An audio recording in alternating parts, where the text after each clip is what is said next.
You're listening to another ASCI Lounge podcast.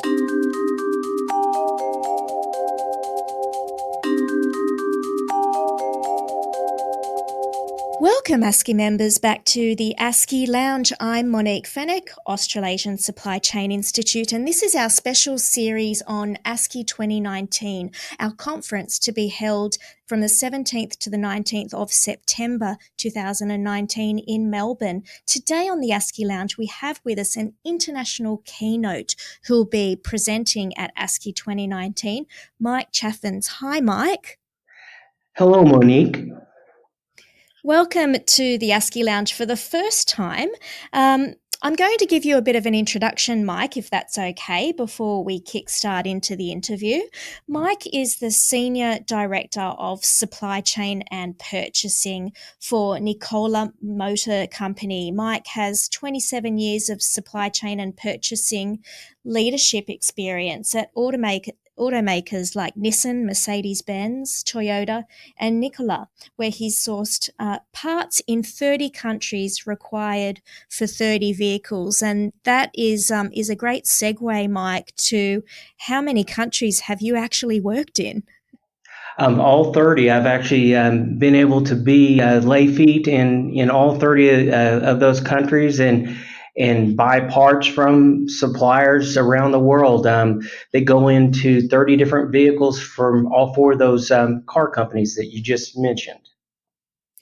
That's really great experience and great breadth of understanding of different supply chains and how different companies operate. So we're really keen to have you come out to Australia all the way from Arizona, where you're based, to share all your knowledge with us. One thing, ASCI members, that you may not know about Mike is that he was appointed to US President George W. Bush's Presidential Business Advisory Council.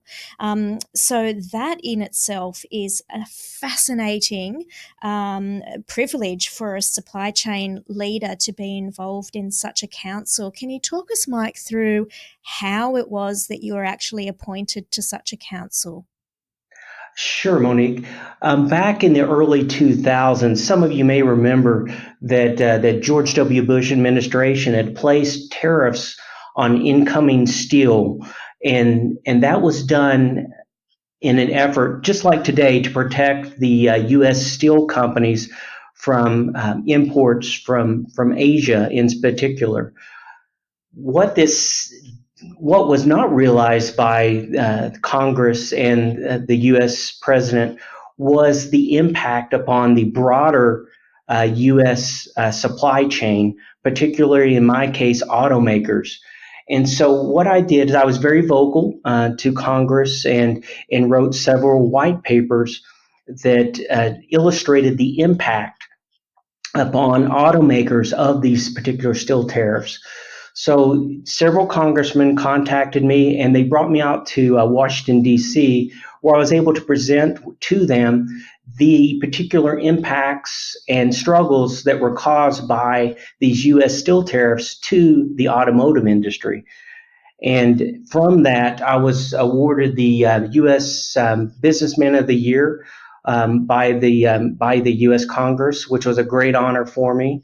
And more importantly, it was able to played a small part on those tariffs eventually going away shortly afterwards. So I was very proud of that contribution. And so you should be proud of that contribution. And the tariff issue continues today, is highly relevant. So we're really keen to hear your ideas in your presentation. When you get to that, you can tell us a little bit about how you'll address that as well. Mike, you hold a bachelor degree from the University of Kentucky and a negotiation certificate from Yale. What's it like at Yale? No, it's very interesting. I was able to learn a lot that I'll actually share in the enlarging the pie portion of my presentation from Barry Nelbuff, who was the Yale professor for the negotiation certification. Great. All right. Tell us about your international keynote, the 80-20 rule to transforming global relationships. What's that all about? Sure. What I'll do is I'll actually break it into three different sections. I'll start off by navigating from corner to corner in a flat world. And in this part, I'll speak on the fact that the world has been flattened by the convergence of political events, technological innovations, companies, and leaders. And I'll discuss the lessons I've learned personally from my journeys across the 30 countries. Secondly, I'll Okay. go. I'm sorry. Go ahead. No, I like your little catchphrase there, from the Appalachians to the Australian Alps, which is a nice analogy for how many countries you've worked across. Yes, and I'd like to I tied that in because I will touch on that throughout my presentation. Coming from the Appalachians, that is the mountain range that runs throughout the eastern side of the United States. You have the Rocky Mountains in the western side of the United States. You have the Appalachian Mountains in the eastern part of the United States. And all the new automakers, the Toyotas, the Hondas, Mercedes, BMWs, Volkswagens, Kia, Hyundai, all those automakers have located plants throughout the Appalachians. So that's where my base of knowledge comes from, and that's why I focus on that, and that's why I end up in the Australian Alps, where I'll be giving the speech. Fantastic. So point one, navigating from corner to corner in a flat world. That's great. That takes us on a journey and inspires us to realize that there's a lot of opportunity, global opportunity out there for our members. And next, I'll go into enlarging the global pie. And that's, as I alluded to earlier, some of the things I learned from my professor Barry Nelbuff at Yale. And in this, I'll note that the knowledge pools around the world have generated global innovation, and this has increased the global pie. And what I'll do in this section is elaborate on the shift to idea-based economies that will create value, and this will help us all increase our share of the global pie. And then finally, I'll go into collaborating horizontally. And what I'll mean by this is I'll mention the advances in knowledge, transportation, and communication, all of which have shrunk the world that we live in. And I'll discuss the importance of the golden rule and respect within the value chain. We're really excited to hear that, Mike. And now we're interested in what you see of value in the ASCI 2019 program. What's your topics from the program that you'd like to hear and the people you'd like to hear from? Great question, Monique. The first of which is on the business side. The company I work for, Nikola, if you haven't heard of us, you will hear of us in the future. We are a startup. We will be making hydrogen and electric semi-trucks and electric off-road vehicles. So the section that Steve from Infrastructure Victoria will speak on, which is entitled The Automated Electric Future for Vehicles and Freight and Logistics, is a bullseye right at what we are doing over here in the United States. And so that is of utmost interest to me. And secondly, the people side, which is very important to me. My motto is to hire people smarter than I am and let them lead. And with that, there's actually 7 different sections, starting with Shamir from Blackwoods on leading with your people, followed by Laura from Value Addicts on in the Leaders Master class. Also, Sandra from Xylem will speak on investing in the future of the supply chain and developing our future leaders. Also, Kyle from SCLAA, he'll touch on exploring the critical importance of mentorship, which is very important as we develop our next generation of leaders.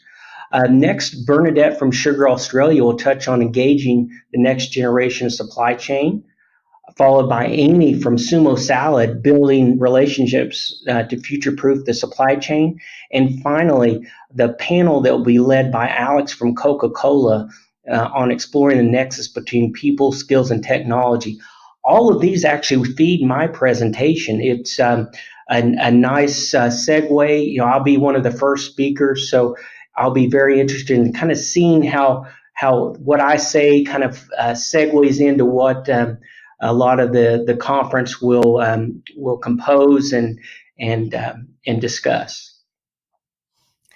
Really great insights. Thank you for that, Mike. And I think you pointed to a lot of the leadership and people elements to business and to the supply chain. So we're really keen at ASCI to professionalise supply chain management here in Australia, and we'd love to hear your thoughts on how we're progressing towards that.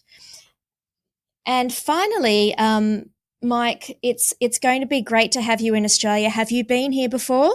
Actually, of the 30 countries I've been to, I've not been to Australia, so I am very much looking forward to going to your great country. Well, Melbourne's the place to go. Will you be heading to Sydney at all, or straight home from Melbourne? I will actually land in Sydney on my way to and from, so I'll just be in the airport, unfortunately. But I hope to have I'll actually arrive Monday morning, so maybe Monday during the day I can find some things to do in the Melbourne area to explore a little bit. Yeah, there's lots to do. We can give you some tips on that. Thank you for joining us on the ASCI Lounge. We're really looking forward to having you, Mike. Thanks, Monique, for having me. And bye for now.